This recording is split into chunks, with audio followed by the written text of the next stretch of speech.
I want to just start by thanking you, Secretary Rumsfeld, General Myers, and Secretary Wolfowitz for your strong leadership for our men and women across the world in the armed services and the battles that they're fighting every day to protect us from this jihadist threat. We're very appreciative of your time and your statements and your recommendations here for the 9/11 Commission. Secretary Rumsfeld, my first question for you is a simple one. Did you consider al-Qaeda to be a first-order threat? And particularly in the spring and the summer of 2001, how did you practice this priority? I and others in the administration did consider it a serious threat. The intelligence correction. It goes back through history, their prior behavior, the statements that had been indicated by Senator Kerry, and the intelligence threat reports that one would read as we went along drove one to a conclusion that they were active, that they had been successful in some attacks, and that they were planning, talking, chattering, and hoping to do various types of damage. I tried in my remarks to lay out how we addressed the concern. One level was at the National Security Council level and the planning and the process there. A second was to address the department as a whole and see if we couldn't strengthen our special forces, strengthen our agility, develop the ability to move faster, to move with smaller elements rather than large footprints. But the special ops were not used during that time period, correct? Not against al-Qaeda. They were used in some other things, as I recall. So with reference to al-Qaeda. But the changes to special ops are still taking place. It'll take probably another year for the process for them to move from a supporting to a supported command requires them to develop the planning functions in key locations around the world and to rearrange themselves both with respect to their organizational structure and their equipment. Let me put the question this way. And you're one that likes metrics, and I like metrics to try to measure what kind of effectiveness we're having. The Clinton administration, fairly or unfairly, used a metric to say during the millennium that they had a small group of the principals, Secretary of Defense, Secretary of State, National Security Advisor, the President of the United States, Mr. Clark, that would meet almost on a daily basis during that millennium and try to make sure that they were taking in the intelligence, responding to the terrorist threat, trying to push from the top down to the bottom decision-making on how to counter al-Qaeda. What was your method of trying to fight al-Qaeda from the DOD during the spring and summer when these spikes in this intelligence were coming in? You've got some very capable people. I see Mr. Cambone sitting behind you that is really very proficient in this. What were you doing, and how were you pushing that out to the different departments as the Clinton administration, for good or bad, successfully or unsuccessfully? I'm not saying their model was the best one. Well, we did it differently. You mentioned the fact that they had a principals meeting that met frequently. Our arrangement, as Secretary Powell mentioned this morning, was to Colin and Condi Rice and I talked every morning. We tended to talk after our intelligence briefings. We were able to discuss the items that we felt were important and needed action. We had lunch once a week, in addition to all of the Principals Committee meetings and the National Security Council meetings. Internally, we did a great deal with respect to Paul Wolfowitz and General Myers and our team as it came on board in terms of focusing the department. But it was a different approach, just a fact. To the metric of the Clinton administration, and again, we'll be talking to Mr. Clark tomorrow, probably grilling him on what the Clinton administration did right and did wrong. One of the metrics, again, for the Clinton administration was principals meetings and how many they had on a particular topic, right or wrong. Were there principal meetings on al-Qaeda and terrorism before September the 4th? Well, there were certainly principals meetings where it was discussed, whether it was the sole topic or not. The records, you have those records and you would know. Right. I left out Our a couple- records say no. Is that the first right? principals meeting on terrorism Just was solely not on that until topic? Until September 4th. I should add a couple of other things that were going on. In addition to meeting with the President in the National Security Council meetings, I was meeting with the President every week separately, and unquestionably, as General Myers and I do it together almost always, and often Secretary Wolfowitz. The other thing we did was I made a decision early on that the single most important thing we could do that would benefit us in terms of these types of problems would be to develop an exceedingly close link with the Central Intelligence Agency and the intelligence community. And as a result, George Tenet, who I knew and respected, and I started eating lunch with either Paul or Dick Myers or Steve Cambone, and one or two of his key people, depending on the topic, and have done it consistently for the last 3 years. And we did it during that period. And it has, in my view, been critically important to link those two institutions together. And I do believe they are as well linked together today as probably ever in history. I would say there's one other thing that the Secretary did as well, and that was when developing the QDR, which we had to start right after the Secretary came into office, by law, was to develop, as part of our strategy,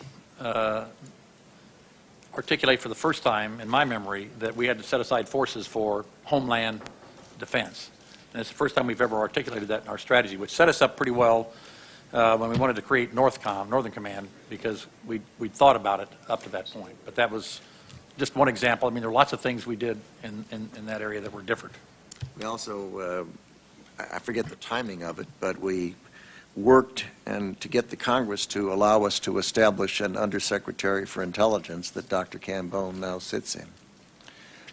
With respect to Dr.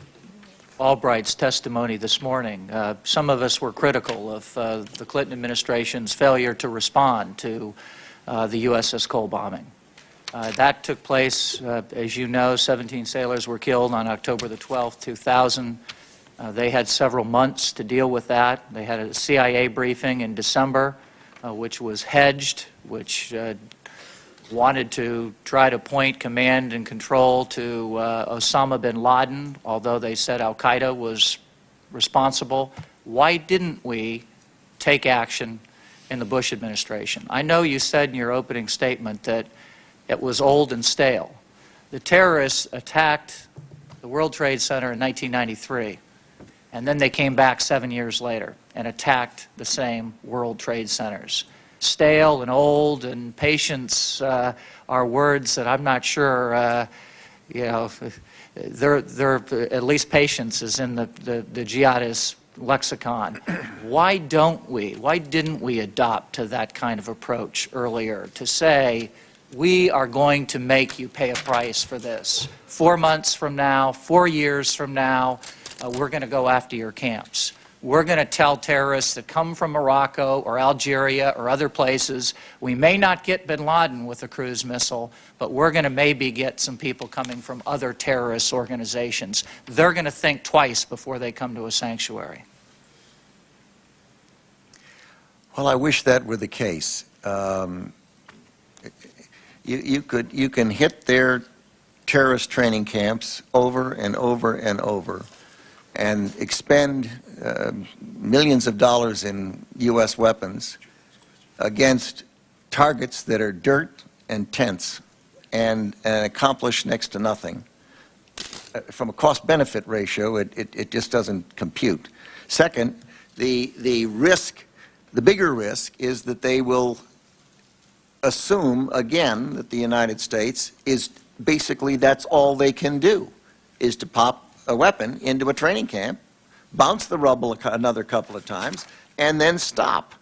And we've seen enough of the terrorists that they have gone to school on us. They watched what happened in Somalia. They have watched various reactions to their activities and come to conclusions about it. And to the extent they think you're weak, they'll go after you. And to the extent they think you're not weak, and you put pressure on them, you complicate their lives.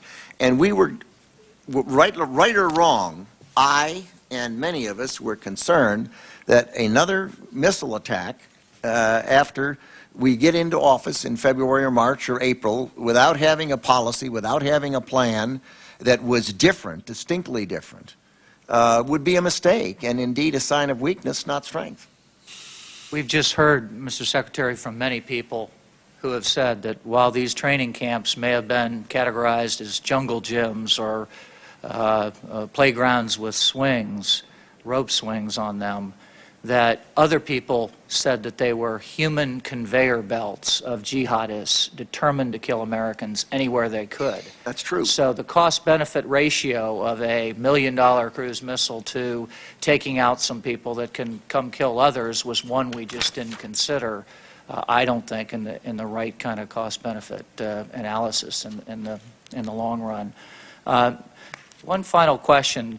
Again, Secretary Wolfowitz, this is, again, to be fair, and I want to shoot straight with you on this. We have Mr. Clark coming up tomorrow, and he has a reference in his book to an April 30th deputies meeting, where he claims, and we want to know if this is accurate or not so that we can ask him the direct questions tomorrow. He claims that in this meeting, when they're talking about a plan to go forward to go after bin Laden and al-Qaeda, that you brought up the subject of Iraq, and that you said you put too much attention on Iraq as a sponsor, as a state sponsor of terrorism, and not enough emphasis on al-Qaeda as a transnational sponsor of terrorism. I have just two comments or two questions on that. One would be, is that fairly accurate? Is his portrayal of that deputies meeting accurate at all, or accurate to some degree? And secondly, in an interagency meeting where dialogue and discussion of these things should take place, that's what the interagency process is about, isn't that where these discussions should take place? That opinions should be bounced back and forth and debate should be heated at times about the different threats to the world. Thanks for giving me a chance to comment. Before I do that, let me just make a comment on the last exchange you had with Secretary Rumsfeld. Please. And it applies to quite a few comments, including Senator Gordon's question about the luxury of 7 months. I think there's a basic difficulty of understanding what a plan really is. A plan is not a military option. Military option is to a plan what a single play in football is to a whole game plan. And this notion that there's a single thing that if we'd only done it, it would work, is like a Hail Mary pass in football, which is what a desperate losing team does in a hope that maybe they can pull things off at the end. A plan has got to anticipate what the enemy will do next. It has to anticipate what the government of Pakistan will do. It has to anticipate what world reaction will be. It has to go down many pathways, and it's not a timetable. No one can tell you what's going to happen next. You have to be able to call plays and call audibles, and that's why to put a plan together in 7 months wasn't a long period of time. Even if we'd had everybody on board, it was actually rather fast. And I give you as an illustration, in 2002, in January, when the president said, okay, I want to see military options for Iraq, it wasn't until 9 months later, I believe, that he finally said, okay, I see that we have a military option against Iraq. And that still wasn't a plan, because that only allowed him to go to the United Nations and be prepared to use all necessary means. It wasn't a decision to use all necessary means, and General Franks' planning continued for another 5 or 6 months. So I think there's a failure to understand just how complex planning is. And we could get into this, but to Senator Gordon, I fail to understand how anything done in 2001 in Afghanistan would have prevented 9/11. And certainly, Congressman Roemer, the option you present of killing a few relatively low-level al-Qaeda in some camp in Afghanistan might have been a worthy thing to do as part of a general plan, but it certainly wasn't going to affect 9/11, Well, except, Paul, as the Secretary said, to have made 9/11 look like a retaliation. So let's keep some clarity. Again, But let me... perspective, Yeah. the point is we're not saying that you could have prevented or should have prevented with that particular one action, 9/11. We're saying that Let's there's be no clear, silver bullet. There are a host of retaliation options for the that could embassy have been out bombings there. did There are a nothing to host prevent of the attack things. on the Cole, right? We're not just saying, a cruise missile going in Afghanistan. We're talking about the breadth of policy here, a Northern Alliance. And Congressman, covert that's exactly what operations, took 7 months. We cruise started in missiles. April with a notion of Okay, fair attriting enough. the Taliban by assisting the Northern Alliance. By September, we said the goal is to eliminate Afghanistan as a sanctuary for al-Qaeda, a much more ambitious thing. With respect to Mr. Clark, and let me say, I haven't read the book yet. I was called by a reporter on the weekend with a quote from the book attributed to me. I tried to get the book. It wasn't available in bookstores. It was only available to selected reporters, and I got it yesterday, but I did not have time to read it in the last 24 hours. I'll get to it at some point. But with respect to the quote that the reporter presented as having been put in my mouth, which was an objection to Mr. Clark suggesting that ignoring the rhetoric of al-Qaeda would be like ignoring Hitler's rhetoric in Mein Kampf. I can't recall ever saying anything remotely like that. I don't believe I could have. In fact, I frequently have said something more nearly the opposite of what Clark attributes to me. I've often used that precise analogy of Hitler and Mein Kampf as a reason why we should take threatening rhetoric seriously, particularly in the case of terrorism and Saddam Hussein. So I'm generally critical of the tendency to dismiss threats as simply rhetoric, and I know that the quote Clark attributed to me does not represent my views then or now, and that meeting was a long meeting about 7 different subjects, all of them basically related to al-Qaeda in Afghanistan. By the way, I know of at least one other instance of Mr. Clark's creative memory. Shortly after September 11th, as part of his assertion that he had vigorously pursued the possibility of Iraqi involvement in the 1993 World Trade Center bombing, he wrote in a memo that, and I'm quoting here, when the bombing happened, he focused on Iraq as the possible culprit because of Iraqi involvement in the attempted assassination of President Bush in Kuwait the same month, unquote. In fact, the attempted assassination of President Bush happened 2 months later. It just seems to be another instance where Mr. Clark's memory is playing tricks. You're doing pretty well for not having read the book, Paul. That's I great. read the quote.